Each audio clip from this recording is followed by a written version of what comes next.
Okay, so what I was saying that आज का जो लेक्चर है that is related to taxation.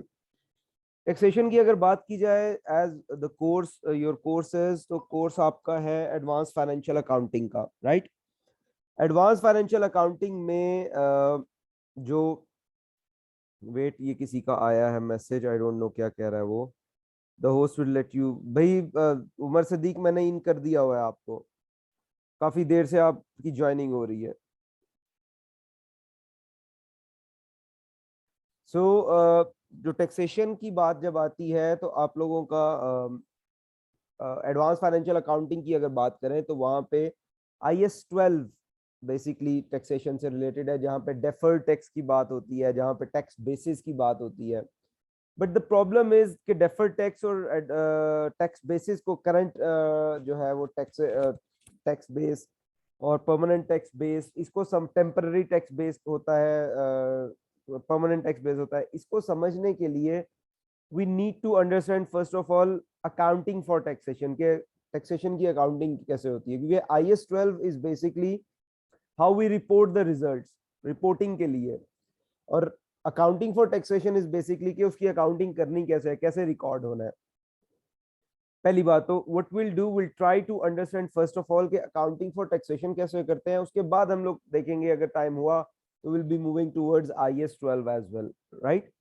पहले तो आते हैं अकाउंटिंग फॉर टैक्सेशन के लिए। अच्छा, जब भी अकाउंटिंग फॉर टैक्सेशन का मैं बच्चों को करवाता होता हूँ तो मैं उन्हें हमेशा कहता हूँ कि इंशाल्लाह फ्यूचर में 6th 7th 8th सेमेस्टर में जाके आप लोगों ने टैक्सेशन का कोर्स भी पढ़ना है, जो कि पढ़ाया जाएगा आपको according to income tax ordinance 2001 के अकॉर्डिंगली। अब जो टैक्सेशन वो वाली होगी, उसकी उस टैक्स को निकालने के अपने रूल्स होते हैं, चीजें यही होंगी सारी, ठीक है, चीजें यही होंगी सारी, लेकिन उसके अपने रूल्स होते हैं। और उसके बाद फिर जो है वो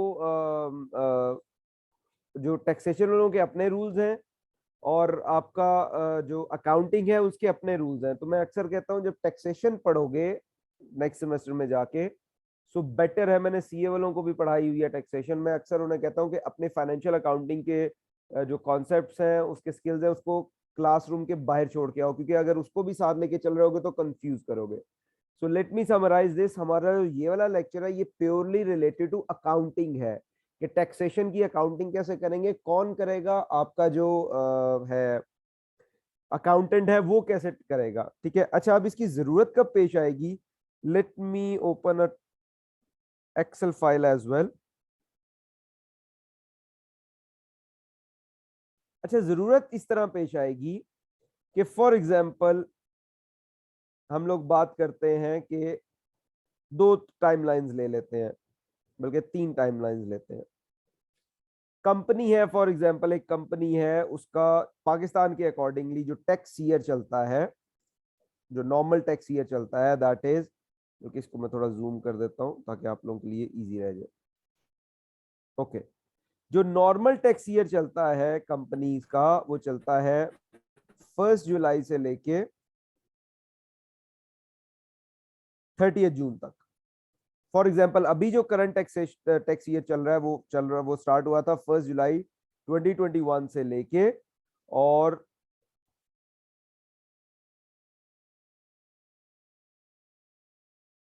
जो अभी टैक्स ईयर स्टार्ट हुआ वो 1 जुलाई 2021 से लेके 30 जून 2022 तक वो पूरा होगा, ठीक है जी। अच्छा, वो जब पूरा होगा ये टैक्स ईयर, तो फिर एक्चुअली हम लोग सपोज करते हैं, एक्चुअली ऐसा होता तो नहीं है, लेट्स सपोज कि 30 जून को आपका टैक्स ईयर खत्म हुआ, तो उसके बाद बेसिकली टाइम 3 महीने का टाइम होता है कंपनीज ने अपनी अपनी टैक्स रिटर्न्स को फाइल करना होता है। मैं इंडिविजुअल्स पे नहीं जा रहा, मैं अभी कंपनीज पे जा रहा हूँ। उन्होंने टैक्स रिटर्न फाइल करनी होती है। टैक्स रिटर्न कब फाइल करेंगे, टैक्स रिटर्न फाइल होगी नॉर्मली जो पाकिस्तान में डेट आती है वो डेट होती है, टैक्स रिटर्न फाइल होती है 1 जुलाई से लेके 3 मंथ्स, चलो मैं यूं लिखता हूँ, 3 months after the end of tax year, ठीक है जी। और वो किस पीरियड से होगा, फॉर एग्जांपल एक कंपनी है, उसकी 1 जुलाई 2021 से लेके 30 जून 2022 तक का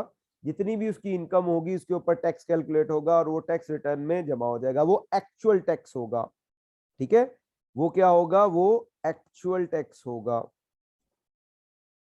लेकिन प्रॉब्लम ये है कि अगर एक कंपनी है जिसका फाइनेंशियल ईयर, नॉर्मली हम लोग अभी तक पढ़ रहे हैं कि कंपनी का जो फाइनेंशियल ईयर है वो चल चल रहा है, कब से कब तक फाइनेंशियल ईयर नॉर्मली चलता है कंपनीज का, 1 जनवरी 2020 से लेके हम लोग कर रहे हैं, चलो इसको करते हैं 2021 से लेके टू 31 दिसंबर 2021 तक। तो जो फाइनेंशियल ईयर चल रहा है वो चल रहा है 1 जनवरी 2021 से लेके 31 दिसंबर 2021 तक। इसका मतलब ये हुआ कि ये साल में जब ये साल पूरा होगा, और अगर आप लोगों को मैं इनकम स्टेटमेंट का फॉर्मेट एक दफा हम लोग टेम्पलेट दोबारा देखें तो वो क्या होता है, सेल्स में से gross cost of goods sold को माइनस करते हैं, ग्रॉस प्रॉफिट आता है, ग्रॉस प्रॉफिट में से हम लोग डिडक्ट करते हैं ऑपरेटिंग प्रॉफिट्स को, तो हमारे पास ऑपरेटिंग एक्सपेंसेस को, तो हमारे पास ऑपरेटिंग प्रॉफिट आता है। उसके बाद उसमें ऐड करते हैं अदर इनकम, उसमें से लेस करते हैं अदर एक्सपेंसेस, तो हमारे पास नेट इनकम बिफोर टैक्स आता है। और टैक्स को माइनस जब करते हैं हम लोग तो हमारे पास क्या आ जाता है, नेट इनकम आफ्टर टैक्स आ जाता है। तो वो वाला टैक्स कौन सा होता है, वो एक्चुअल टैक्स होता है कि एस्टिमेटेड टैक्स होता है? नहीं, वो क्या होता है, वो एस्टिमेटेड टैक्स होता है। Estimated tax will be calculated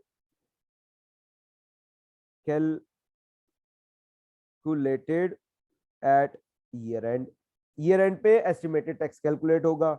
जब ईयर एंड पे एस्टिमेटेड टैक्स कैलकुलेट होगा तो क्या करेगा अकाउंटेंट जो है वो एक, क्योंकि मैं यहाँ पे इसको शेडिंग करता हूं ताकि आप लोगों को आसानी रह जाए।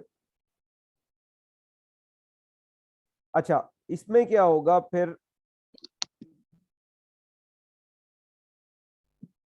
एक मिनट सिर्फ।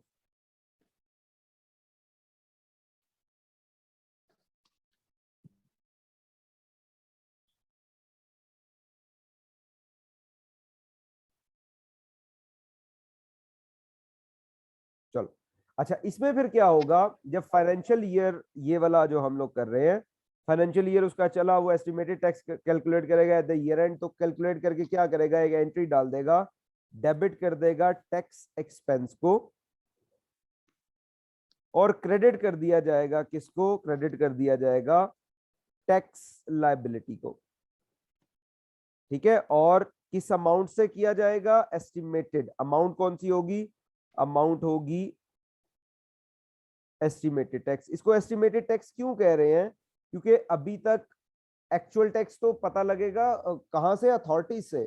ठीक है, जब एक्चुअल जो भी टैक्स ईयर होगा, फॉर एग्जांपल पाकिस्तान का टैक्स ईयर मैंने यहाँ पे बता दिया, यूके का टैक्स ईयर जो चलता है वो चलता है 7 अप्रैल से लेके 6 अप्रैल तक। तो वो अपने अपने हिसाब से होते हैं सारे जो टैक्स ईयर जो है। अब क्या होगा, इसने एस्टिमेटेड टैक्स कैलकुलेट कर दिया, ये टैक्स एक्सपेंस आपका कहाँ पे चला जाएगा, ये टैक्स एक्सपेंस जो है आपका, ये वाला टैक्स एक्सपेंस जो है वो आपका 2021 की जो इनकम स्टेटमेंट होगी उसमें चला जाएगा और प्रॉफिट एंड लॉस आपका आ जाएगा। जबकि ये टैक्स लायबिलिटी जो है वो अगले साल कैरी फॉरवर्ड हो जाएगी, यानी कि 2022 में आ जाएगी। अब 2022 में क्या होगा, ड्यूरिंग टू जो है 2022 देर विल बी जून, जून आएगा जब एक्चुअल टैक्स कैलकुलेट होगा। जब एक्चुअल टैक्स कैलकुलेट होगा तो अकाउंटेंट और पे होगा, तो अकाउंटेंट एक एंट्री पास कर देगा, डेबिट टैक्स लायबिलिटी अकाउंट, यहाँ पर मुझे अकाउंट लिखना चाहिए, अकाउंट को क्या कर देगा, जो लाइबिलिटी बनाई थी उसको कर देगा डेबिट, कि पहले क्रेडिट की थी, और क्रेडिट कर देगा कैश अकाउंट को, कि अब जो है कैश या बैंक अकाउंट को क्रेडिट कर देगा कि हम लोगों ने जितनी लाइबिलिटी बनाई थी टैक्स से रिलेटेड वो पे कर दी। और कितनी अमाउंट होगी, अमाउंट जो होगी वो एक्चुअल टैक्स की होगी।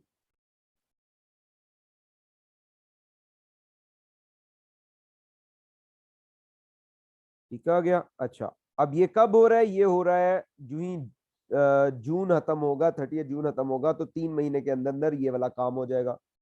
अब होगा क्या, अब होगा ये कि जो कि नॉर्मली सिनेरियो होता है, let me merge it,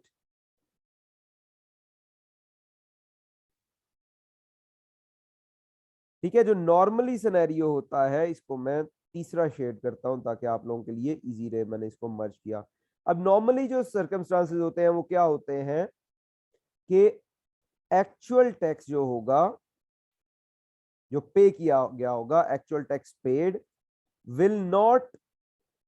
will not be equals to estimated tax। जाहिर सी बात है, वो क्या होगा, जो आपने एस्टिमेटेड टैक्स किया था, जो पिछले साल किया था 2021 जब खत्म हुआ था, तब आपने एक एस्टिमेटेड टैक्स कैलकुलेट करके अपनी फाइनेंशियल स्टेटमेंट बना ली थी। उसके बाद 6 महीने और गुजर गए, उसमें और चीजें ऐड हुई, और टैक्स ईयर का तो टाइम ही डिफरेंट है, आपके फाइनेंशियल ईयर का तो टाइम ही डिफरेंट है, तो इसलिए जो एस्टिमेटेड टैक्स है वो एक्चुअल टैक्स के बराबर नहीं होगा।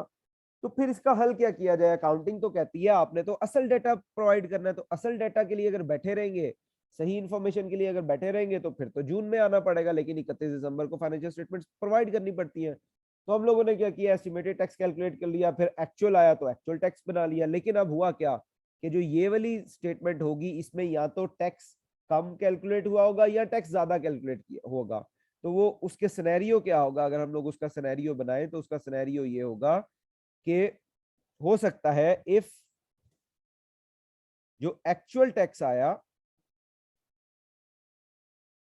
वो ग्रेटर था एस्टिमेटेड टैक्स से,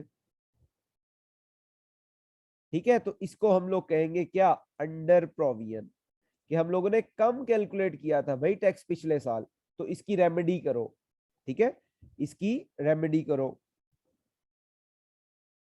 इसको कहते हैं अंडर प्रोविजन। और इसकी रेमेडी फिर कैसे होगी, इसकी एंट्री कैसे होगी, इसकी एंट्री होगी, हम लोग डेबिट कर देंगे टैक्स एक्सपेंस को जितना भी अंडर प्रोविजन की होगी, और क्रेडिट कर देंगे अकाउंट को, और क्रेडिट कर देंगे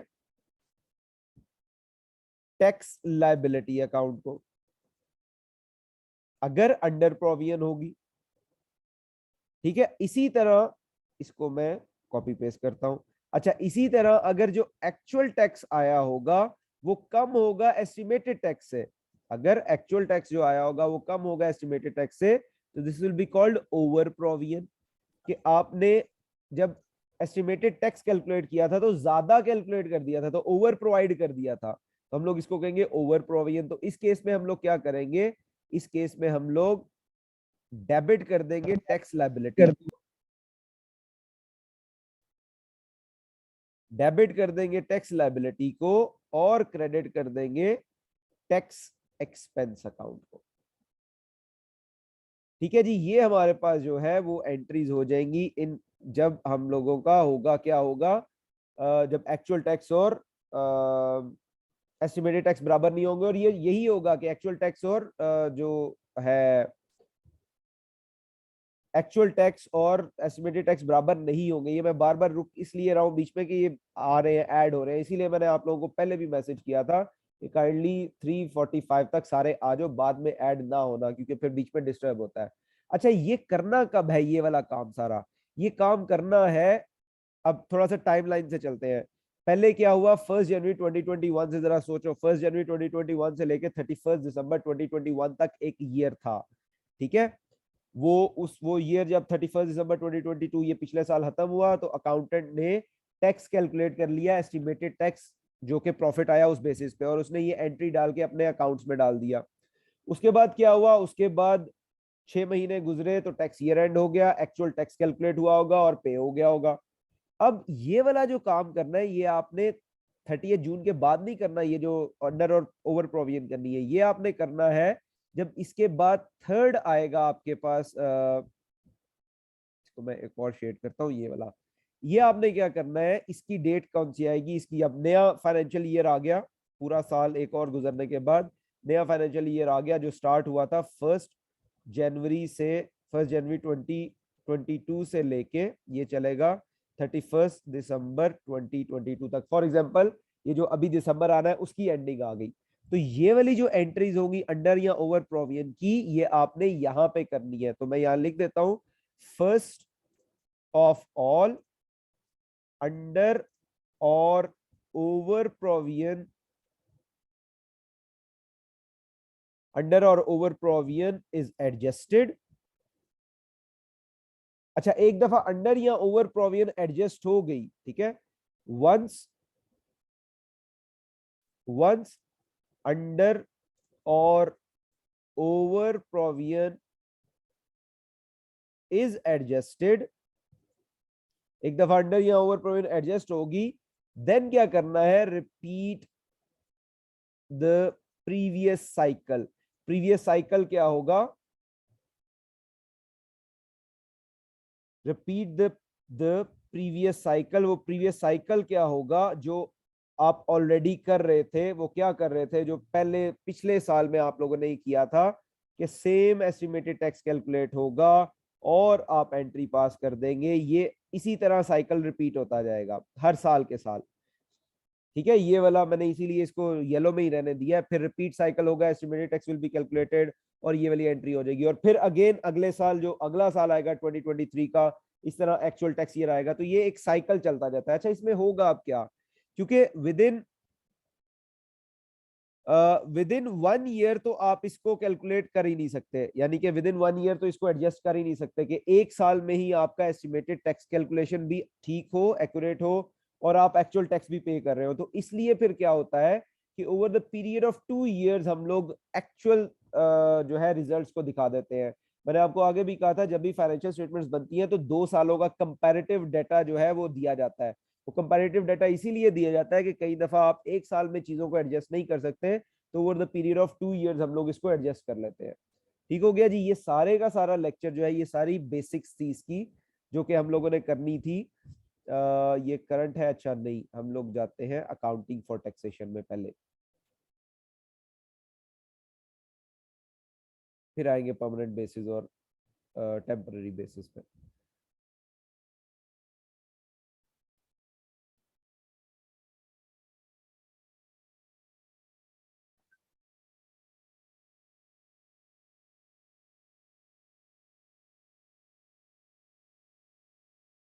here we are।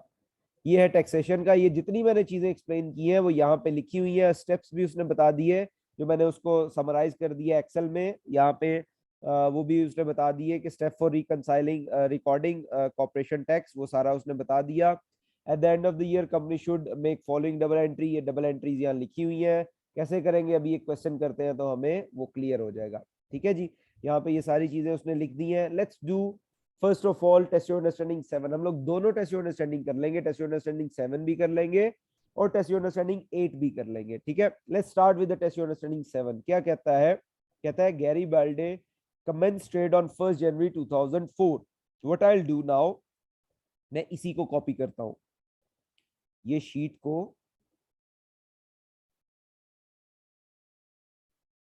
Copy paste मैंने कर लिया। ठीक है, और मैं इसको रीनेम कर देता हूं टेस्ट योर अंडरस्टैंडिंग 7 के नाम से। ठीक हो गया जी। अब बकायदा क्वेश्चन पढ़ते जाते हैं और जो जो चीजें मैंने आपको बताई है वहां वहां पुट करते जाता है। कहता है Gary Balde commence trade on 1st January 2004 and it estimates that the tax payable for year ended 31st December 2004 is 150,000। तो क्या हुआ, उसका फाइनेंशियल ईयर कब से कब चल रहा है, उसका फाइनेंशियल ईयर चल रहा है 1 जनवरी 2004 से लेके, मैं x4 डाल देता हूं यहाँ पे, और 31 दिसंबर x4 को उसने एस्टिमेट किया टैक्स कितना, उसने एस्टिमेट किया टैक्स 150,000 का। 150,000 का टैक्स उसने एस्टिमेट कर लिया। 150,000 यहाँ पे भी आ गया, राइट। अब करना क्या है, बेसिकली साथ साथ हम लोगों ने अकाउंट बनाने हैं। ठीक है, अकाउंट बनाने हैं तो मैं यहीं पे इसके अकाउंट बना देता हूँ, यहीं पे बन जाएंगे, यस हो जाएंगे, कोई इशू नहीं है। ठहर जाओ। हम्म,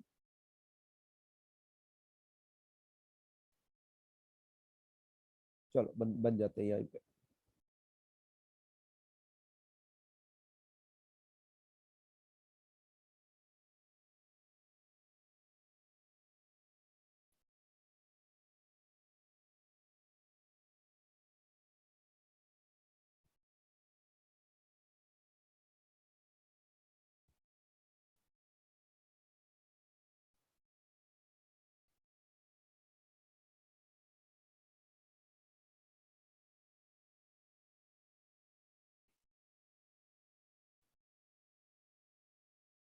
एक मिनट से, ठीक है।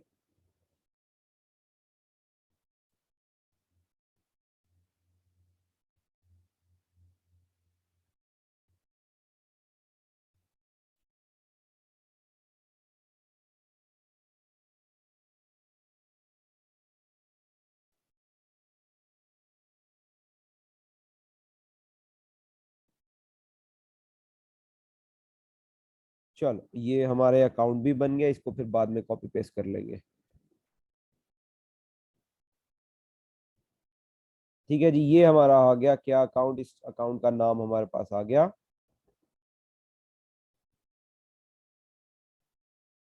ये हमारे पास आ गया टैक्स एक्सपेंस। ठीक है, इसके साथ ही हम लोगों ने एक और अकाउंट बनाना है, क्योंकि दो अकाउंट हो रहे हैं, टैक्स एक्सपेंस डेबिट हो रहा है और जो आपका वो है टैक्स लायबिलिटी है वो क्रेडिट हो रहा है। तो मैं इसको जो है वो कर देता हूँ, 1 मिनट सिर्फ। अच्छा ठीक है, तो ये हमारे पास दूसरा अकाउंट बन गया, कौन सा, टैक्स लायबिलिटी का अकाउंट बन गया, अकाउंट, और ये भी अकाउंट आ गया।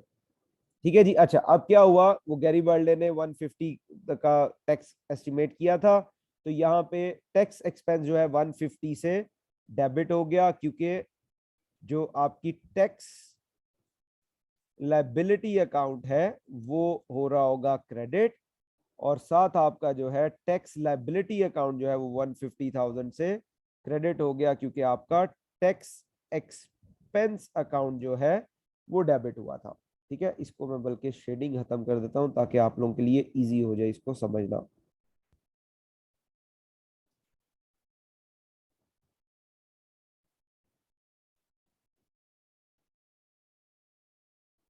ठीक है जी, तो ये आपके पास आ गया, टैक्स एक्सपेंस को हम लोगों ने डेबिट कर दिया, टैक्स लायबिलिटी को क्रेडिट कर दिया। कब, 2004 में जब हुआ। तो अब 2004 में क्या हुआ, ये 150,000 से हम लोगों ने इसको बैलेंस भी करना है। ये 150,000 कहाँ चला जाएगा, ये 150,000 चार्ज हो जाएगा प्रॉफिट एंड लॉस अकाउंट को, या इनकम स्टेटमेंट में चला जाएगा, और ये अकाउंट खत्म हो जाएगा। जबकि टैक्स लायबिलिटी का अकाउंट जो है, अगर हम लोग इसको बैलेंस करते हैं, 150,000 यहाँ पे आ जाएगा, 150,000 यहाँ पे आ जाएगा, और 150,000 यहाँ पे भी आना चाहिए, जो कि ये चला जाएगा कैरी फॉरवर्ड। कैरी फॉरवर्ड होने का क्या मतलब है, यही अकाउंट दोबारा जो टैक्स लायबिलिटी का है वो अगले साल भी चल पड़ेगा। तो मैं इसको कॉपी पेस्ट करता हूं यहाँ पे। तो अब क्या आ जाएगा हमारे पास, यहाँ पे हमारे पास ओपनिंग बैलेंस आ जाएगा नेक्स्ट ईयर का। ठीक है, ओपनिंग बैलेंस आ जाएगा कितना, 150,000 का, जो कि आगे कैरी फॉरवर्ड हुआ है। यहाँ पे कुछ नहीं आएगा, यहाँ पे फिलहाल कुछ नहीं आएगा, और यहाँ पे भी कुछ नहीं आएगा। ठीक है। अच्छा अभी सिर्फ हम लोगों ने क्या किया, अभी हम लोगों ने एक लाइन को पोस्ट किया, Gary Birdie commences trade on 1 January 2004 and estimate that the tax payable for the year ended 31 December 2004 is 150। अभी सिर्फ ये लाइन हम लोगों ने पोस्ट की है।